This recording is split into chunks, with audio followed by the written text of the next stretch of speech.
Welcome back to our channel Manakkarasiriyar. இன்றைக்கி இந்த வீடியோவில் 10th standard public exam paper valuation camp, அதாவது ஏஐயோடைய பேப்பர் வேல்யூஷன் கேம்ப் டே 4க்கான அப்டேட் தான் பார்க்க போகிறோம். ஸோ அது பார்க்குறதுக்கு முன்னாடி மாணக்கராசிரியர் யூடியூப் சேனல் சப்ஸ்கிரைப் பண்ணிக்கோங்க, வீடியோ ஃப்ரெண்ட்ஸுக்கு ஃபார்வர்ட் பண்ணிட்டு பாருங்கள். ஸோ இன்றைக்கி பார்த்தீங்கன்னா 10ஆம் வகுப்பு மாணவர்களுக்கான விடைத்தாள் திருத்தும் பணிகள் 4வது நாளாக தொடர்ந்து நடைபெற்று வருகிறது. ஸோ அதன் அடிப்படையில் டே 4க்கான அப்டேட் சப்ஜெக்ட் வைஸாக Tamil, English, maths, science, social science எல்லாமே பார்க்க போகிறோம். மறக்காத வீடியோ ஃப்ரெண்ட்ஸுக்கு ஷேர் பண்ணிக்கோங்க, மாணக்கராசிரியர் யூடியூப் சேனல் சப்ஸ்கிரைப் பண்ணி வச்சுக்கோங்க. ஸோ வேல்யூஷன் பொறுத்த வரைக்கும் 21ஆம் தேதி பார்த்தீங்கன்னா ஸ்டார்ட் ஆச்சு. ஸோ 21, 22, 23, 24, 25 சரிங்களா. ஸோ கிட்டத்தட்ட பார்த்தீங்கன்னா இன்றைக்கி பார்த்தீங்கன்னா டேட் பார்த்துக்கோங்க 24. ஸோ இப்போ வரைக்கும் வேல்யூஷன் எப்படி போயிட்டுருக்கு அப்படிங்கிற ஒரு அப்டேட் தான் பார்க்க போகிறோம். ஸோ தொடர்ந்து வேல்யூஷன் பொறுத்த வரைக்கும் 8 நாள் ஒர்க்கிங் டேஸ் இருக்கும். இன்க்ளூடிங் சிஎஸோட வேல்யூஷன் சேர்க்கும்போது உங்களுக்கு பார்த்தீங்கன்னா வெறும் 9 டேஸில் பேப்பர் வேல்யூஷன் பார்த்தீங்கன்னா கம்ப்ளீட் ஆக போகுது. அதுக்கு முன்னாடியே பார்த்தீங்கன்னா வேல்யூஷன்லாம் கம்ப்ளீட் பண்ணி ரிசல்ட் பார்த்தீங்கன்னா சீக்கிரமாக 10th 12th ரிலீஸ் பண்ணிடணும் அப்படிங்கிற மாதிரி ஸ்ட்ரிக்டாக பள்ளிக்கல்வித்துறை சொல்லியிருக்காங்க. ஸோ டே 5க்கான பேப்பர் வேல்யூஷன் கேம்ப் பொறுத்த வரைக்கும் ஃபஸ்ட்டு சப்ஜெக்ட் நம்ம பார்க்கக்கூடியது எது அப்படின்னா தமிழ் தான். ஸோ தமிழ் பொறுத்த வரைக்கும் பார்த்திங்கன்னா இந்த டைமில் எழுதுனவங்க எல்லாமே இந்த அழகீட்டு வாய்ப்பாடில் ஒரு சில மிஸ்டேக் பண்ணியிருக்காங்க, அதில் மார்க் குறைச்சிருக்காங்க. அதே மாதிரி இந்த கலைச்சொல் ஆக்கம்னு பார்த்திங்கன்னா சொல்லுவோம், அதில் அந்த செவ்விலக்கியம், செந்தமிழ் இலக்கியம் இந்த மாதிரி பார்த்திங்கன்னா இருக்கும். ஸோ அதுக்கு பார்த்திங்கன்னா 2ல் எது எழுதுனாலும் சரி, கீ ஆன்சரில் இல்லாதது கூட கரெக்டாக எழுதுனாலும் மார்க் கொடுக்குறாங்க. அதே மாதிரி இந்த எம்பல்லம் அப்படிங்கிற ஒரு இது இருக்கும், அதாவது சின்னம். ஸோ அந்த சின்னத்துக்கு பதிலாக குறியீடு அப்படின்னு எழுதுனா கூட மார்க் கொடுக்கலாம் அப்படிங்கிற மாதிரி வேல்யூஷனில் சொல்லியிருக்காங்க. தமிழ் பொறுத்த வரைக்கும் இன்றைக்கி வேல்யூஷன் பொறுத்த வரைக்கும் ஓவராலாக கொஞ்சம் லோ மார்க் தான் ஸ்கோர் பண்ணியிருக்காங்க. 95, 93 அந்த மாதிரி தான் வந்திருக்கு. ஸோ வேல்யூஷன் தமிழ் பொறுத்த வரைக்கும் ஆஸ் யூஷுவல் தான், தமிழ் ஈஸியாக தான் கேட்டாங்க. இங்கிலீஷ் பொறுத்த வரைக்கும் ரோட் மேப்புக்கு ஃபுல் மார்க் கொடுக்க சொல்லியிருக்காங்க. ஸோ அவங்க எந்த சென்டென்ஸில் மேக் பண்ணி எழுதினாலும் கரெக்டாக வழி காட்டுறாங்களா அப்படிங்கிறத பேஸ் பண்ணி மார்க் கொடுக்க சொல்லியிருக்காங்க. அதே மாதிரி பிக்சர் அண்ட் காம்படன்ஸ்க்கே பார்த்தோன்னா ஃபுல் மார்க் கொடுக்குறாங்க. அதெல்லாம் எங்கேயுமே மார்க் பார்த்தோன்னா குறைக்கிறதில்ல. ஏன்னா பார்த்தீங்கன்னா இங்கிலீஷ் பொறுத்த வரைக்கும் ரொம்ப ரொம்ப ஈஸி தான். இந்த ஸ்பாட் த எரர், கிராமட்டிக்கல் மட்டும்தான் நிறைய பேர் மிஸ்டேக் பண்ணியிருக்காங்க, மற்றபடி எல்லாத்துக்கும் ஃபுல் மார்க் கொடுக்க சொல்லியிருக்காங்க.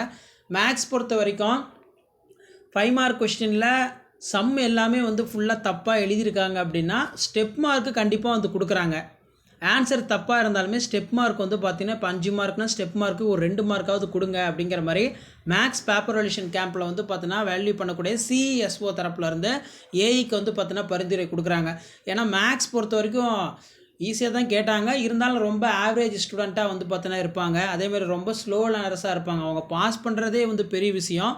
கிராஃப் ஜியாமெட்ரி போட்டு 1 மார்க் எழுதி பாஸ் பண்ணால் பரவாயில்ல. ஆனால் பார்த்தீங்கன்னா இந்த 1 மார்க்கில் ஏதாவது மிஸ்டேக்கு அதே மாதிரி இருந்துச்சுன்னா கொஞ்சம் பாஸ் பண்ணுறது கொஞ்சம் டஃப்பாக இருக்கும்.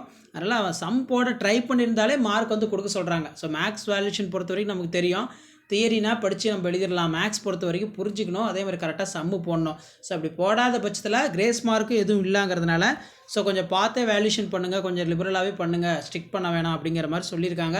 சயின்ஸ் பொறுத்த வரைக்கும் இந்த டைம் ஆவரேஜ் ஸ்டூடெண்ட்டே பார்த்தீங்கன்னா கண்டிப்பாக 90 மார்க்கு 85 வரைக்கும் எடுக்கலாம். ஏன்னா அந்த அளவுக்கு சயின்ஸ் ரொம்ப ரொம்ப ஈஸியாக, எப்போவுமே சயின்ஸில் தான் நமக்கு டஃப்பாக செட் பண்ணுவாங்க. 2 மார்க் ஆகட்டும், 5 மார்க், 7 மார்க் ஆகட்டும், 4 மார்க் ஆகட்டும். ஆனால் இந்த வருஷம் 1 மார்க்கில் பார்த்தீங்கன்னா டெஸ்ட் பண்ணிட்டாங்க. ஒரு இன்டீரியர், அந்த வேர்ல்டு எய்ட்ஸ் டே.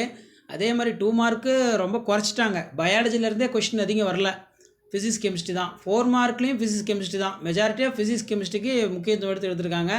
7 மார்க்கில் ஏதோ ஒரு 5 மார்க் கண்டிப்பாக 7 மார்க் கேட்டே ஆகணும்னு சொல்லி 7 மார்க்கில் அந்த மோனோ காட்டு, டை காட்டு, ஏரோபிக், அனரோபிக். ஆனால் யாருமே எதிர்பார்க்கல. ஸோ எல்லா ஸ்டூடெண்ட்ஸும் எப்படி இன்டீரியராக தான் வரும். ஸோ ஃபஸ்ட்டு பயாலஜியில் பார்த்தீங்கன்னா அனாட்டமிலேருந்து எப்படி கேட்க மாட்டாங்க அப்படிங்கிற ஒரு மைண்ட் செட்டில் தான் நிறைய பேர் கொஸ்டின், நிறைய பேர் நியூரான்லாம் படிச்சுட்டு போனாங்க.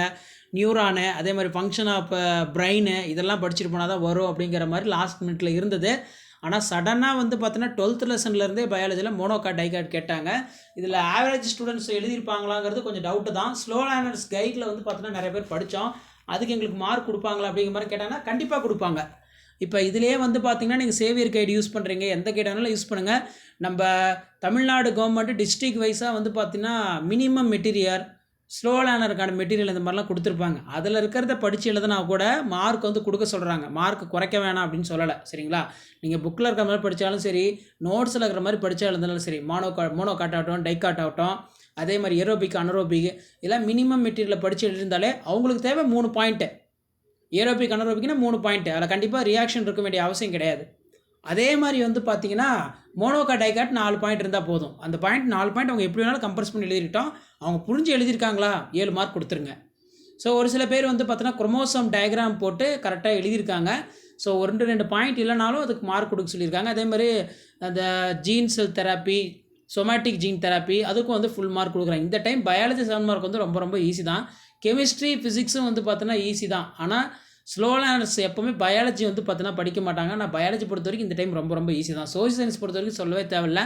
டைம் லைனில் கிரேஸ் மார்க் வந்து கொடுப்பாங்க அப்படிங்கிற மாதிரி எதிர்பார்த்தோம். ஆனால் டைம் லைனில் கொடுக்கல. ஒரே ஒரு 1 மார்க் மட்டும் தான் கிரேஸ் மார்க்கு. ஸோ தேர்வு முடிவுகள் பொறுத்த வரைக்கும் நான் ஏற்கனவே சொன்ன மாதிரி தான் 11th 10th 19ஆம் தேதி ரிசல்ட் வந்து பார்த்தீங்கன்னா வந்துருன்னு சொல்லியிருக்காங்க. இதான் இது டென்டென்டிவ் தான். ஸோ கன்ஃபார்மாக வந்து பார்த்தீங்கன்னா 19ஆம் தேதி வரும்னு சொல்ல முடியாது. டென்டென்டிவாக நாங்கள் சொல்கிறோம். எங்களோட வேல்யூஷன் பொறுத்து நாங்கள் சொல்கிறோம் அப்ராக்சிமேட்டாக. இந்த வேல்யூஷனில் சீக்கிரமாக கம்ப்ளீட் ஆகிடுச்சுன்னா அதுக்கு முன்னாடியே ரிசல்ட் வந்து ரிலீஸ் பண்ணிடுவாங்க. இப்போ எக்ஸாம்பிளுக்கு வந்து பார்த்தோன்னா ஒரு May 10 அதே மாதிரி வந்து பார்த்தோன்னா 11 12 அதுக்குள்ளே கூட ரிலீஸ் பண்ணிடுவாங்க. ஏன்னா +1 அட்மிஷன் இருக்குது. அதே மாதிரி 11th ஸ்டூடெண்ட்ஸ் எல்லாமே வந்து 12th படிச்சுட்டு இருப்பாங்க. ரொம்ப நர்வஸாக இருப்பாங்க. எப்படா ரிசல்ட் வரும், 11th என்ன மார்க் வரும், பாஸாக ஃபெயிலா அப்படிங்கிற மாதிரிலாம் இருப்பாங்க. அதனால் முடிஞ்ச வரைக்கும் சீக்கிரம் ரிசல்ட் வந்து ரிலீஸ் பண்ணிடுவாங்க. இது ஒரு பக்கம் இருக்கட்டும். இன்றைக்கி பேப்பர் வேல்யூஷன் கேம்ப் Day 5க்கான அப்டேட் தான் இது. ஓவராலாக வந்து பார்த்தோன்னா இதுதான் அப்டேட்டு. ஸோ எப்படி வேல்யூஷன் பண்ணுறாங்க, எப்படி மார்க் அலாட்மெண்ட் கொடுக்குறான்னு சொல்லி அடுத்த வீடியோ நான் எக்ஸ்பிளைன் பண்ணுறேன். ஒரு மாடலுக்கு நான் வந்து எக்ஸ்பிளைன் பண்ணுறேன். ஸோ ரிசல்ட்டு பொறுத்த வரைக்கும் நான் ஏற்கனவே சொன்ன மாதிரி நியூஸ் பேப்பர் ஆர்டிக்கலில் ஒரு அப்டேட் வந்து பார்த்தீங்கன்னா வந்திருக்கு. அந்த அப்டேட் நீங்கள் பார்த்தீங்களா இல்லையான்னு தெரில. இதில் பாருங்கள் என்ன சொல்லியிருக்காங்க அப்படின்னா, மெயினாக வந்து பார்த்தீங்கன்னா +1 +2 பொதுத் தேர்வு. ஸோ இதில் பாருங்கள் மென்ஷன் பண்ணியிருக்காங்க. +2 10 மற்றும் 12ஆம் வகுப்பு பொதுத் தேர்வு விடைத்தாள் திருத்தும் பணிகள் வந்து தொடங்கியிருக்கு. விரைந்து முடிக்க தேர்வுத்துறை அறிவுறுத்தல். இதுதான் முக்கியம். விரைந்து முடிக்க தேர்வுத்துறை வந்து பார்த்தோன்னா அறிவுறுத்தல் அப்படின்னு வந்து பார்த்தீங்கன்னா சொல்லியிருக்காங்க. அதாவது தமிழகத்தில் +2 10ஆம் வகுப்பு விடைத்தாள் திருத்தும் பணிகள் கிட்டத்தட்ட வந்து கம்ப்ளீட் ஆகிடுச்சு. இதில் தேர்வுத்துறை வந்து விரைந்து முடிக்க சொல்லியிருக்காங்க. இன்னுமே ஒரு சில டிஸ்ட்ரிக்ட்லாம் வந்து 12th பேப்பர் வேல்யூஷன் வந்து பார்த்திங்கன்னா அவ்வளோ முடியல. வேல்யூஷன் போயிட்டு தான் இருக்குது.